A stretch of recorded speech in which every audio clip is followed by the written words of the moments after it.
Good afternoon all of you class. Good afternoon all of you class. मैं आनंद गुप्ता आज आपको fourth chapter पढ़ाऊंगा जो कि जहाँ से छूटा करूँगा। पहले तो हम जानते हैं कि फोर्स क्या था।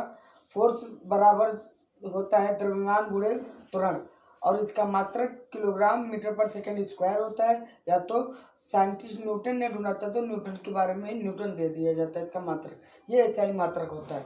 और फिर सीजीएस मात्रक ग्राम सेंटीमीटर स्क्वायर पर सेकंड, ये सीजीएस मात्रक हो जाता है। ऐसे फुट पाउंड फुट पर सेकंड स्क्वायर, ये इसका सेकंड स्क्वायर, ये इसका हो जाता है एफपीएस मात्रक। फोर्स तीन प्रकार के अगर देखें तो टाइप्स तीन प्रकार थे। कर्तन फोर्स मतलब शियर फोर्स, टेंसाइल फोर्स और कंप्रेसिव फोर्स। ये तीनों हमने पढ़ता। जब फोर्स ऊपर की तरफ भागती लगती है, क्लॉकवाइज और एंटी क्लॉकवाइज दोनों तरफ से लगती है तो कर्तन फोर्स होता है। जैसे कैंची हमारी काम करती है जिस प्रकार से, ठीक है, वो अप एंड डाउन, ऊपर एंड नीचे बराबर कार्य लगता है, वो हमारा कर्तन फोर्स होता है। अब बेटा शियर फोर्स किसे कहते हैं? शियर फोर्स वो फोर्स होता है जिसमें शियर फोर्स वो फोर्स होता है जिसको मैंने अभी डिफाइंड किया, सॉरी। एंड अब आता है टेंसाइल फोर्स, मतलब कि टेंसाइल तनाव बल वह बल होता है जिससे किसी वस्तु पर लगता है तो बराबर और विपरीत दिशा में बल लगते हैं, उसे हम तनाव बल कहते हैं। इसी का अपोजिट दो बराबर और विपरीत बल जब अंदर की तरफ लगते हैं, बाहर की तरफ लगते हैं तो तनाव बल, अंदर की तरफ लगते हैं तो कंप्रेसिव बल, या ठीक है कंप्रेसिव बल के नाम से जाना जाता है। तो बल के ये प्रकार। और इफेक्ट ऑफ बल, कहाँ कहाँ बल इफेक्ट करता है तो देखो, टेंसाइल पे भी बल इफेक्ट, टेंसाइल इफेक्ट, ठीक है, shear effect, compressive effect, bend effect और बेंडिंग इफेक्ट। एंड लास्ट आपको मैंने बताया था क्या, बेंडिंग के साथ ब्रेकिंग इफेक्ट, ये इफेक्ट हो जाते हैं। आज हम पैरेललोग्राम पढ़ेंगे, ठीक है, समांतर चतुर्भुज के बारे में पढ़ेंगे। तो देखिए समांतर चतुर्भुज कुछ इस प्रकार से इसकी बनावट होती है, ठीक है, ध्यान से देखिएगा। समांतर चतुर्भुज को हम पढ़ने जा रहे हैं। तो समांतर चतुर्भुज होते कैसे हैं? एक ये इससे मैच कर दिया, ये इससे मैच कर लिया, तो यहाँ से ये एंगल निकाल दिया। ये जो एंगल है, ठीक है बेटा, तो एंगल है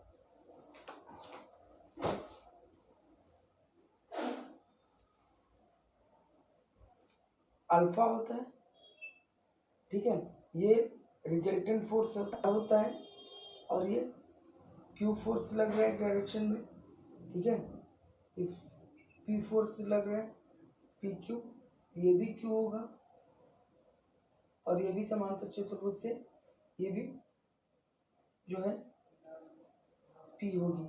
ए O O O A O A theta theta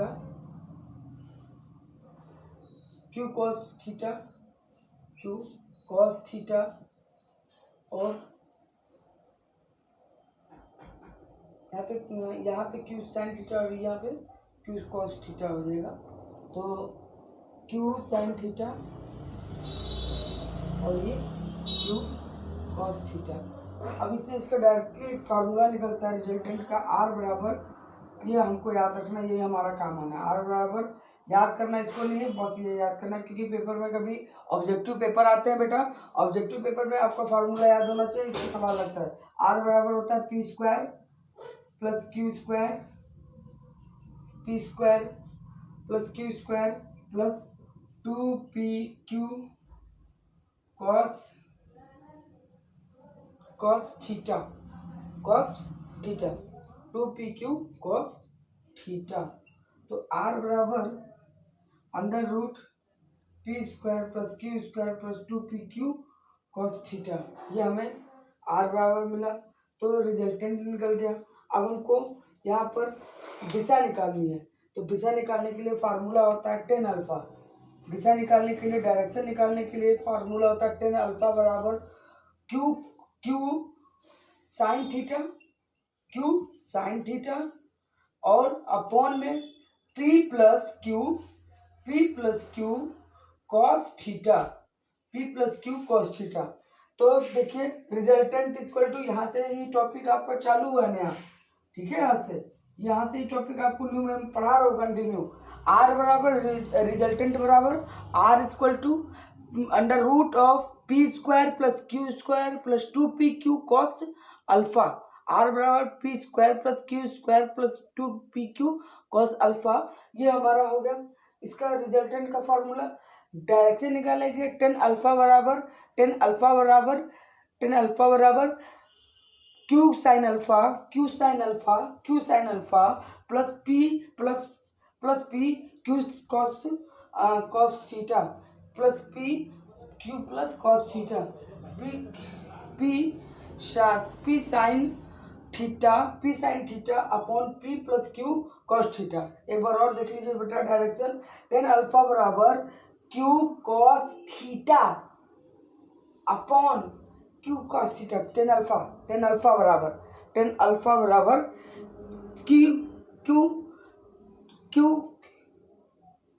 sine theta plus upon में P plus Q cos theta. ये इसका पूरा समाधान हुआ, टेन साइन अल्फा और कॉस अल्फा। तो ये दोनों फार्मूले आपको समझ में आ जाएंगे। तो न्यूमेरिकल इस पे अभी लगवाएंगे हम, ठीक है। उस न्यूमेरिकल्स को देखेंगे हम लोग कि किस तरह से इसको और भी हम लोग बेहतर तरीके से समझ सकते हैं। ये क्लास तो दरअसल बातें समझ में आ रही होंगी, तो हम लोग इस चीज को देखते जाएंगे।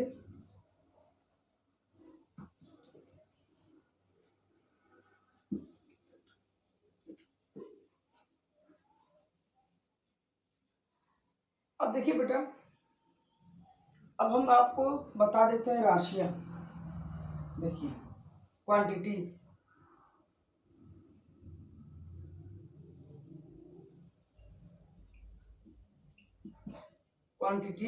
या राशियां। देखो दो प्रकार की राशि होती है बेटा, एक होती है सदिश राशि, एक होता है अदिश राशि। तो सदिश राशि और अदिश राशि में क्या अंतर है? तो सदिश राशि वह राशि होती है जिसमें परिमाण और दिशा दोनों होते हैं। सदिश राशि वो राशि होती है जिसमें परिमाण और दिशा दोनों होते हैं। अदिश राशि वो राशि होती है जिसमें केवल परिमाण होता है, दिशा नहीं होती है, वो अदिश राशि कहलाती है। तो सदिश राशि और अदिश राशि में यही एक अंतर है। तो हमारा बल जो है सदिश राशि है, बल वेक्टर क्वांटिटी है, ठीक है। वेक्टर बल सदिश राशि है। वेक्टर क्वांटिटी का मतलब बल जो है वेक्टर क्वांटिटी है। वेक्टर से निरूपित किया जा सकता है, बल को निरूपण किया जा सकता है, वेक्टर क्वांटिटी है, सदिश राशि है, ठीक है। और इसमें डायरेक्शन और एम्पलीट्यूड दोनों होते हैं, परिमाण और दिशा दोनों होती है। तो दो प्रकार की राशियां, इसमें बल की राशि समझ में आ गई। बल कैसी राशि है? तो बल एक सदिश राशि है और ये एक वेक्टर से निरूपण किया जाता है। तो ये टॉपिक बेटा यहाँ पे क्लियर किया। अब आगे देखते हैं और क्या क्या चीजें हैं जो हो पाती हैं, इसको समझते हैं भाई, ठीक। अब आता है बलों के त्रिभुज का नियम। बलों का त्रिभुज का नियम क्या कहता है? तो बलों के त्रिभुज के नियम के लिए बेटा ज्यादा कुछ नहीं हमको डिटेल में जानना है। किसी भी बलों के त्रिभुज के नियम को समझने के लिए हमें बस हौसला रखना है और आपको फार्मूला अपने आप से निकल आएगा। किसी भी बल के त्रिभुज का नियम, ठीक है। मतलब ए बी सी अगर एक त्रिभुज है तो उसमें ए बी सी अगर त्रिभुज है तो A B P equal to P Q R. मान लीजिए एक त्रिभुज है, ठीक है। वो त्रिभुज है ए बी और सी त्रिभुज हो गया, ABC त्रिभुज हो गया। अब PQR,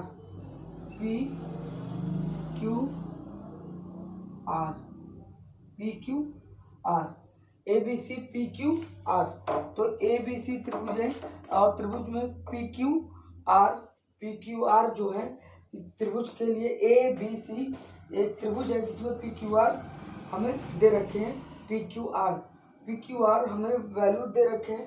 तो इस प्रकार के वेक्टर डायग्राम में, इसको वेक्टर डायग्राम बोलते हैं, वेक्टर डायग्राम, ठीक है। तो इस प्रकार के वेक्टर डायग्राम को जब हम सॉल्व करने के लिए हमारे पास फार्मूला आता है डायरेक्ट, P बराबर AB, Q बराबर AC, Q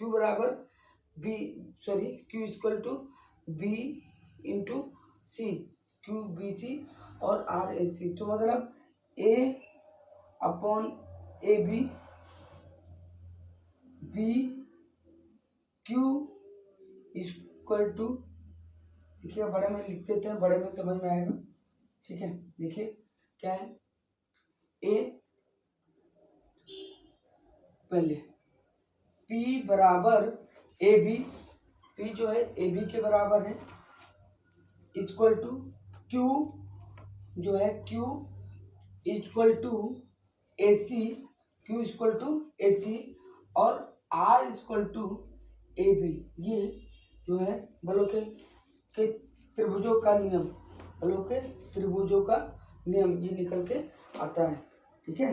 बलों का त्रिभुजों का नियम ये निकल के आता है और उसको हम बखूबी समझ के करके सॉल्व कर लेते हैं।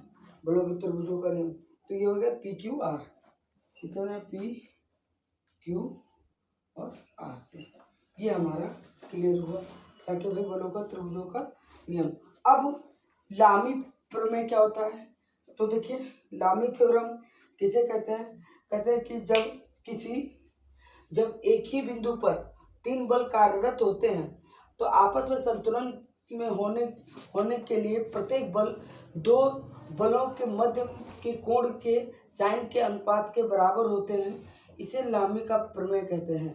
तो लामी का प्रमेय फिर से देख लीजिए, जब देखिए लामी प्रमेय बता रहा हूं, जब यदि एक बिंदु पर तीन बल कार्य करते हों, आपस में संतुलन की अवस्था में हो, तो प्रत्येक बल शेष दो बलों के साइन के मध्य कोण के बराबर होता है, समानुपाती होता है, जैसा कि आपको बताया जाता है। देखिए लामी थ्योरम, लामी प्रमेय किसे कहते हैं,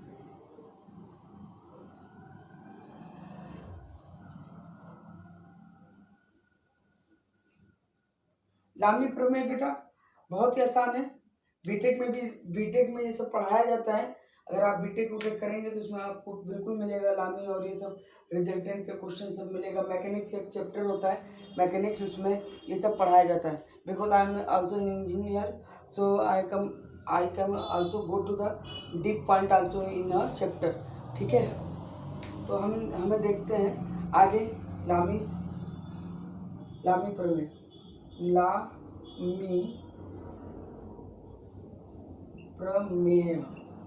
लामी प्रमेय क्या होता है, लामी प्रमेय देखते हैं। लामी थ्योरम किसे कहते हैं, ध्यान से समझिएगा। अगर हम लामी प्रमेय को समझ लें तो काफी चैप्टर हमारा आसान हो जाएगा। देखिए एक बार अच्छे से समझ लीजिए लामी थ्योरम है क्या। तो कहा गया जब एक ही बिंदु पर तीन बराबर तथा विपरीत बल कार्य करें, ठीक है। एक बिंदु पर तीन बराबर विपरीत, एक बल, दो बल और तीन बल कार्य कर रहे हैं, ठीक है। तो इसका मान लीजिए कोण अल्फा है, ठीक है। तो ये कोण बीटा है और ये कोण गामा है, और बल जो लग रहे हैं P, Q और R। बल क्या लग रहे हैं, बल देखिए लामी प्रमेय कहती है कि एक बिंदु पर तीन बल कार्यरत हो और तीनों विपरीत दिशा में कार्यरत हो, तो उनमें से एक बल का दूसरे दोनों बलों के साइन के अनुपात हो जाएगा। तो P का साइन अनुपात क्या होगा, P इक्वल टू हो जाएगा sine theta. P equal to अगर लिखेंगे, अगर एंगल देंगे अल्फा बीटा गामा मैंने दिया है, तो P इक्वल टू क्या होगा, P upon sine beta, P equal to sine beta. अब ऐसे ही Q इक्वल टू Q बराबर साइन अल्फा और R बराबर जो बराबर हो जाता है साइन गामा के, ठीक है, साइन गामा। लामीज थ्योरम यही कहती है, लामीज थ्योरम टेल्स दैट कि P अपॉन साइन अल्फा, देख लीजिए P के सामने दो कोणों का साइन के साथ लिया थीटा, तो P upon sine alpha Q upon sine beta R upon sine gamma के बराबर होता है। ये लामीज थ्योरम हो गई बेटा। अब बेटा हमारे पास न्यूमेरिकल्स हैं, न्यूमेरिकल्स को लगाते हैं और देखते हैं न्यूमेरिकल्स कैसे सॉल्व होंगे। तो उन न्यूमेरिकल को सॉल्व करने की टेक्निक्स करेंगे, न्यूमेरिकल्स पढ़ेंगे और इस चैप्टर पे न्यूमेरिकल्स भी कुछ लगाते हैं, ठीक है। चलिए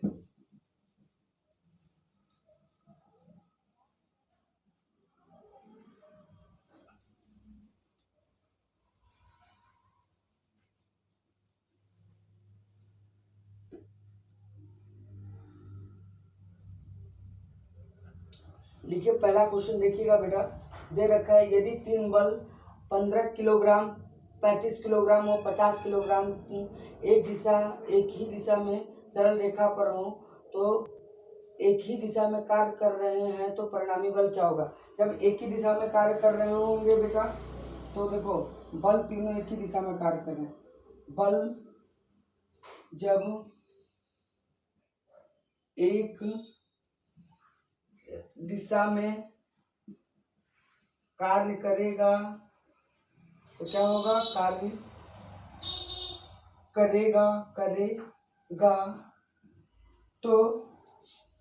कार्य करेगा तो सभी चीजें धनात्मक होंगी, सभी बल धनात्मक होंगी, ठीक है। देखिए कैसे, अब जब हमने लिखा 15 किलोग्राम प्लस 30 किलोग्राम प्लस 30 नहीं 35 किलोग्राम बोला मैंने, तो 35 किलोग्राम लिखेंगे, 35 किलोग्राम, ठीक है। इससे कोई मायने नहीं रखता है, बस एडिशन है बेटा। 15 किलोग्राम, 30 किलोग्राम, 35 किलोग्राम और 50 किलोग्राम, ठीक है, ये हो गया। अब इससे हम इसको ऐड कर लेंगे, तो 50, 35, 15, 5 5 10 का 0 कैरी 1, 5 3 8 1 9 और 1 हासिल 10 न्यूटन आ गया। 10 मतलब 100 किलोग्राम, ये हमारा रिजल्ट आ गया, आंसर बेटा। बहुत सरल सरल सवाल है बेटा, ठीक है। विपरीत दिशा में, धनात्मक दिशा में, ऋणात्मक दिशा में जब होगा तो माइनस हो जाएगा वही चीजें, और ऐसे ही सम्स लग जाएंगे आसानी से, बहुत ही मजा आएगा। अभी देखिए और भी सवाल हैं, अभी देखिए एक लाइन के। अब कहता है एक हवाई जहाज का इंजन 25,000 किलोग्राम के बल से 20 किलोग्राम के बल पर वायु के विरुद्ध चल रहा है, तो परिणामी बल क्या होगा। तो देखो भाई उसके विपरीत चल रहा है, ठीक है, 200 से 25 से विपरीत चल रहा है। तो देखो ये 25 पे हमारा हवाई जहाज है, हवाई जहाज का इंजन, तो हवाई जहाज का engine,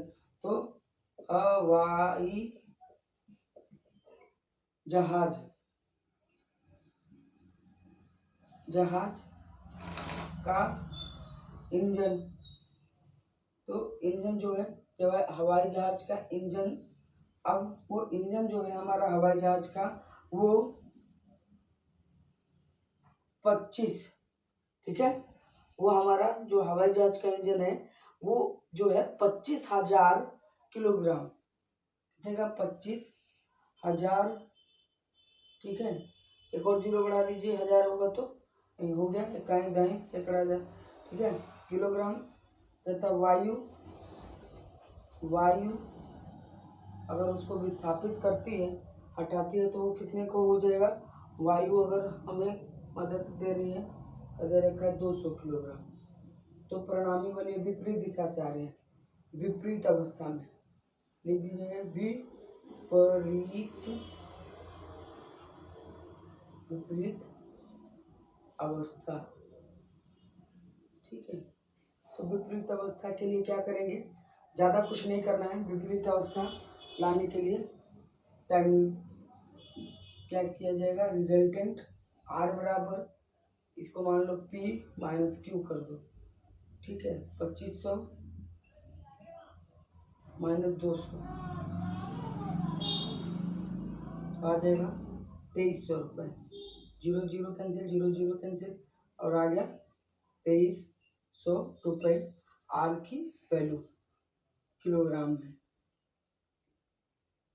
kilogram is a unit. तो मात्रक बेटा नहीं छोड़ेंगे, मात्रक के साथ सवाल को लगाते हैं तो गलतियां नहीं होंगी। अगर आप मात्रक को छोड़ते हैं, मात्रक को नहीं ध्यान से देते हैं, तो आपका वो लेंदी हो जाएगा और दिक्कत होने लगेगी, ठीक है। प्रॉब्लम्स ना ज़्यादा बढ़े, इसके लिए मात्रक को विशेष ध्यान करके वो करना रहेगा।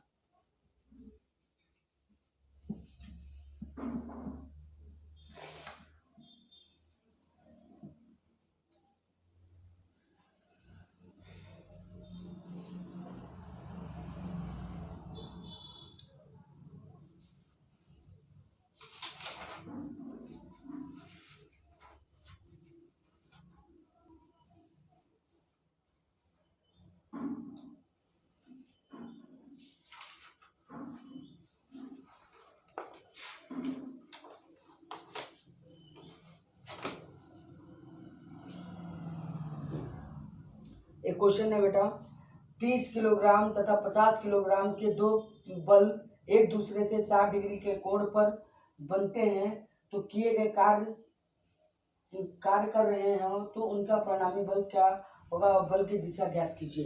तो देखिए भाई, देखिए क्या दे रखा है, P बराबर 30 किलोग्राम, 30 किलोग्राम का एक बल। देखिए फिर से रिवाइज करता हूँ, आवाज थोड़ा स्लो में, आवाज ध्यान से सुनिएगा। 30 किलोग्राम और 50 किलोग्राम के दो बल एक दूसरे से 60 डिग्री के कोण बनाते हैं, तो इनका परिणामी बल ज्ञात कीजिए।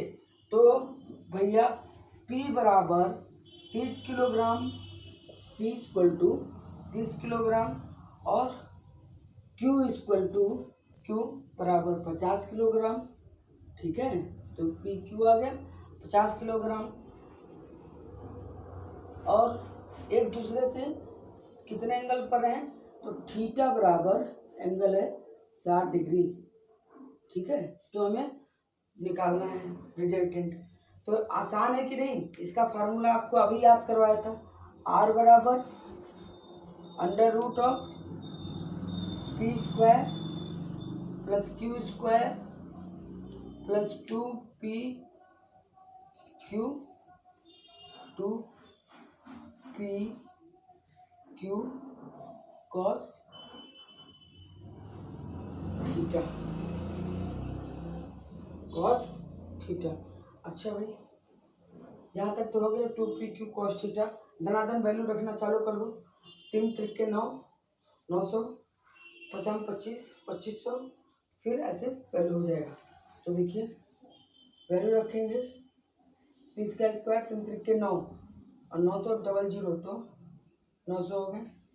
50 25, 2 जीरो 2500 हो गए, plus 2 into P 30 into Q 50, और cos थीटा कितने हो जाएंगे, 60 डिग्री, ठीक। तो 2500 900 2p cos अल्फा की वैल्यू निकालनी पड़ेगी। अब हम इसमें 25 दूना 50 50 50 दूना 100 100 130 और cos 60 की वैल्यू होती है, cos 60 की वैल्यू 1/2 होती है, क्योंकि cos 60 की वैल्यू 1/2 ही होगी। बिल्कुल राइट है। तो ये 1/2 हो गया। ठीक है, तो 1/2 होगी तो 2 से इसको काट देगा, 15 आ जाएगा। ठीक है, बस बाकी सवाल लगा लें। 2500 और 900 कितना हो जाएगा देख लीजिए।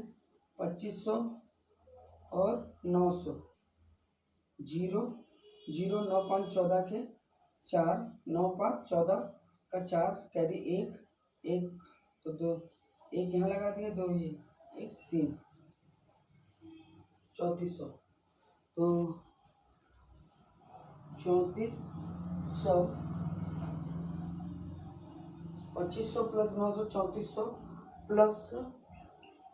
प्लस हो जाएगा 15 दूना 15 दूना 30 30 और 50 का गुणा कर दीजिए, 30 गुणे 50 तो 0 5 का 15 150।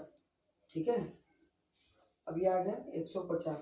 तो 150 और आगे इसमें ऐड कर दीजिए, तो कितना हो जाएगा भाई? ऐड करने पर आपका 3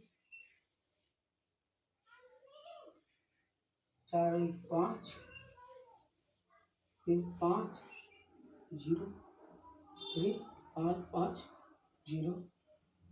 ठीक है, ये कैलकुलेशन क्या गलत कर दिया होगा तो पहले गलत आ जाए। 900 50 2500। ठीक है,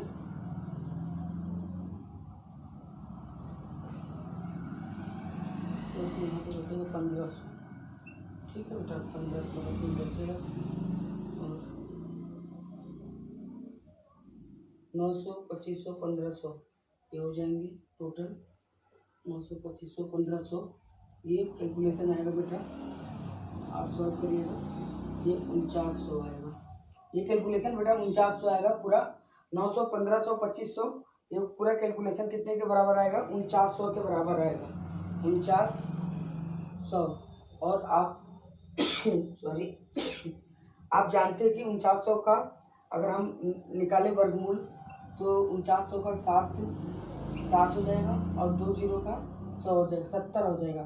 70 न्यूटन लगा दीजिए और जल्दी से टेन अल्फा निकाल लिया जाए। 70 न्यूटन। तो देखिए पी क्यू आर की वैल्यू बस रखी है। पी 30 का स्क्वायर 900 क्यू 25 तो 25 का 50 का तो 50 25 और 0 स्क्वायर 60 तो 2pq दोनों pq का गुणा cos थीटा 60 डिग्री 60 का मान 1/2 और पूरे को कैलकुलेशन करके काटा थीटा और आंसर हमारा कितना आ गया 70 न्यूटन। अब हमारे पास जब आंसर आ गया 70 न्यूटन तो अब हमें क्या करना है वो देखिए।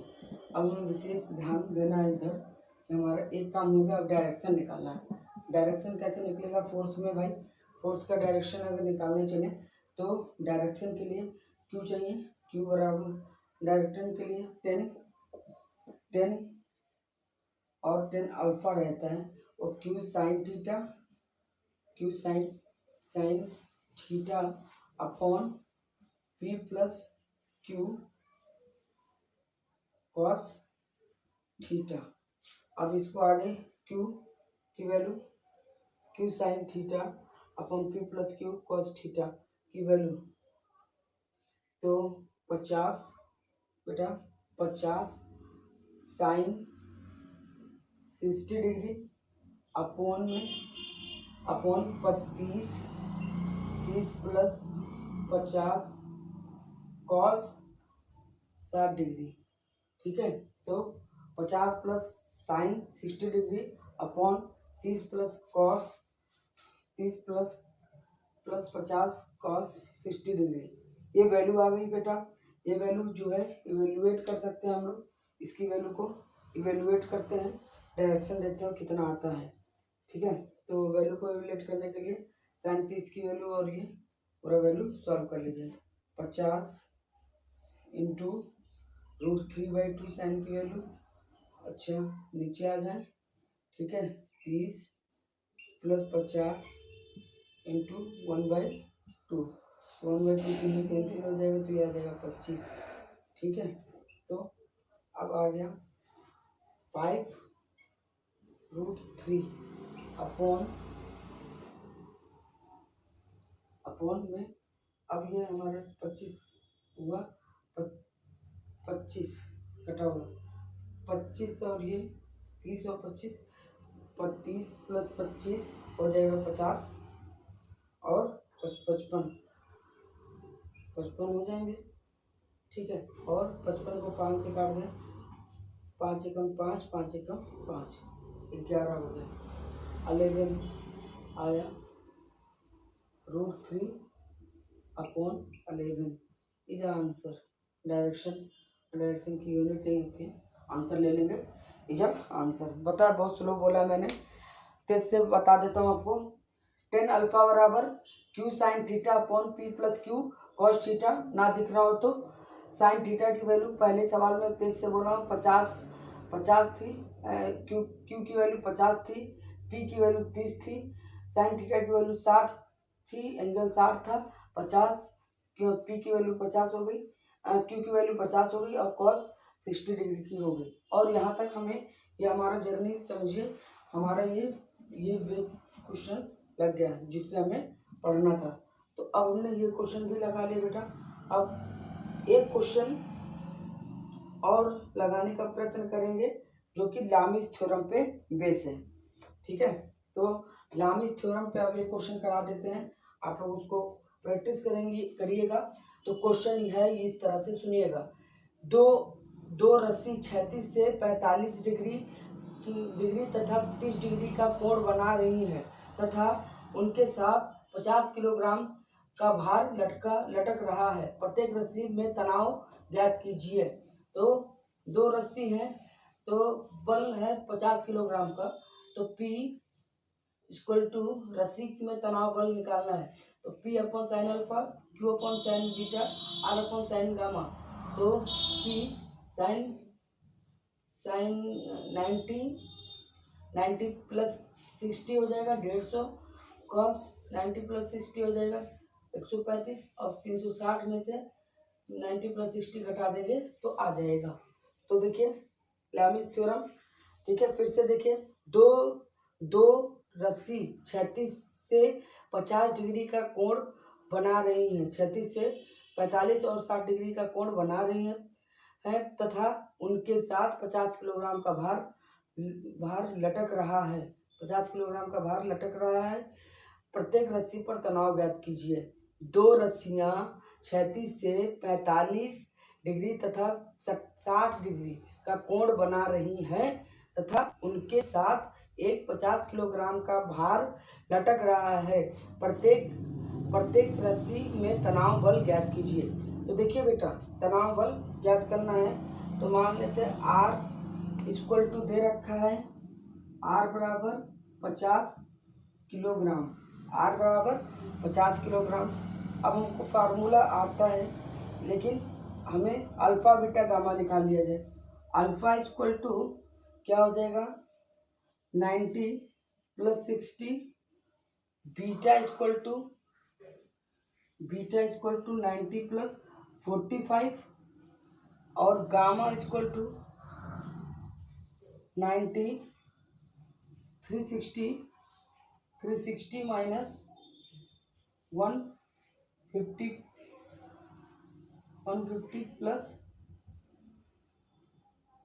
150, गामा = 150 + 135 डिग्री, ठीक है। तो ये हो गया, घटा लेंगे 9 × 6 = 15, 150, 45 और 90 40, 135, और ये घटा लेंगे कितना आ जाएगा बेटा 75 डिग्री। अब सवाल लग जाएगा, ठीक है। अब हमें फार्मूला रख दीजिए, P upon sine alpha equal to Q upon sine beta plus R upon sine gamma. अब आर अपॉन साइन गामा हो गया बेटा, ठीक है। तो अब आर अपॉन साइन गामा हो गया। अब बस वैल्यू पुटअप कर दीजिए, जल्दी से सवाल को खत्म कर लेते हैं, ठीक है।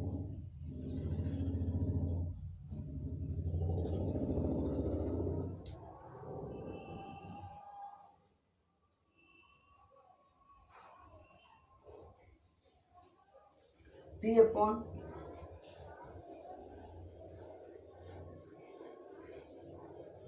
Sign 150 Q equal to sine 135 R बराबर क्या हो गया, साइन 175, ठीक है। तो 9 से 15 9 90 plus 15 sine 90 plus theta cos theta 90 plus theta cos theta में √3/2। तो पी अपॉन √3/2। इसमें भी साइन 90 प्लस 45 तो कॉस 45 की वैल्यू, और ये माइनस में ये प्लस में ये भी प्लस में आएगा, क्यू अपॉन साइन 45 1 अपॉन √2, ठीक है। और आर अपॉन साइन 75 ऐसे छोड़ देंगे, साइन 75 75 ऐसे छोड़ा। अब इनको सॉल्व कर लेंगे और बराबर में है, ठीक है। तो एक एक लोग को सॉल्व करके निकाल लिया जाएगा। अगर हम देखें तो पी और क्यू में जो लास्ट में रिलेशन बन के आता है, हमें निकालना है अच्छे से। तो पी का तो निकलेगा, ठीक है। तो अब इसी में इसको सॉल्व कीजिएगा और सॉल्व करके आप मुझे आंसर इसका आप मुझे देंगे। इसके आगे सॉल्व आप करेंगे और सॉल्व आप करके आंसर मुझे देंगे, ठीक है। तो थैंक यू। इस प्रकार से ये लेसन 4 जो है आपका पूरा कंप्लीट हुआ। तो मैं आशा करता हूँ कि आपको इसमें कहीं से भी कोई कमी नहीं महसूस होगी। आप पूरा वीडियो फिर से समझ जाएंगे, याद कर लीजिएगा और समझ के इसको करिएगा। सवाल इसके इजी हैं, डायरेक्शन और इस पे आएंगे। लामीज थ्योरम पे क्वेश्चन मैंने करा दिया, ठीक है। तो ये तीनों पे क्वेश्चन हो गई और आपसे उम्मीद करता हूँ आपको समझ में आया होगा। तो बेटा ज़्यादा से ज़्यादा चैनल को लाइक करिए, सब्सक्राइब करिए और उन बच्चों तक मैसेज पहुँचाए जो नहीं पढ़ पा रहे हैं किसी वजह, तो उनको बता दीजिए 1 घंटे की क्लास, आधे घंटे की क्लास है, बहुत कुछ सीखने को मिल जाएगा और हेल्प हो किसी का, आप किसी दूसरे का हेल्प भी कर सकते हैं। तो इस चैनल के माध्यम से आप किसी दूसरे का हेल्प कर सकें और मैं भी आपके हेल्प के लिए ही ऑनलाइन समझिए पढ़ा रहा हूँ। तो thank you so much class for watching my video.